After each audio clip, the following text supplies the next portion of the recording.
La nuit du 26 au 27 mars 1996, un drame est survenu en pleine guerre civile algérienne à Tiberine. Un domaine situé à Médaya, à une centaine de kilomètres au sud d'Alger. Un groupe armé a enlevé 7 moines trappistes du monastère Notre-Dame de l'Atlas. À l'époque, l'assassinat semblait limpide car plusieurs chrétiens ont été décapités par des extrémistes du GIA. Le 26 avril 1996, un communiqué du groupe islamique armé revendique l'enlèvement. Le GIA propose un échange contre certains de ses militants incarcérés en France. L'inquiétude est à son comble et le dossier devient rapidement une affaire diplomatique. Le 23 mai de la même année, les inquiétudes sont confirmées. Le leader du GIA, Jamal Zitouni, annonce que les moines ont été tués.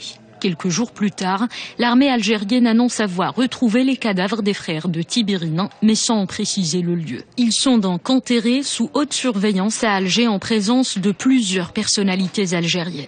Mais un premier doute intervient lorsque le père Armand Veilleux demande à reconnaître les corps. Il ne découvre que des têtes dans des cercueils. En 2003, un coup de théâtre est survenu. Un ancien lieutenant de la sécurité militaire algérienne prétend que les services secrets ont enlevé les moines. Dans ce cas, Jamal Zitouni a été manipulé par les militaires. Le drame visait donc 3 objectifs.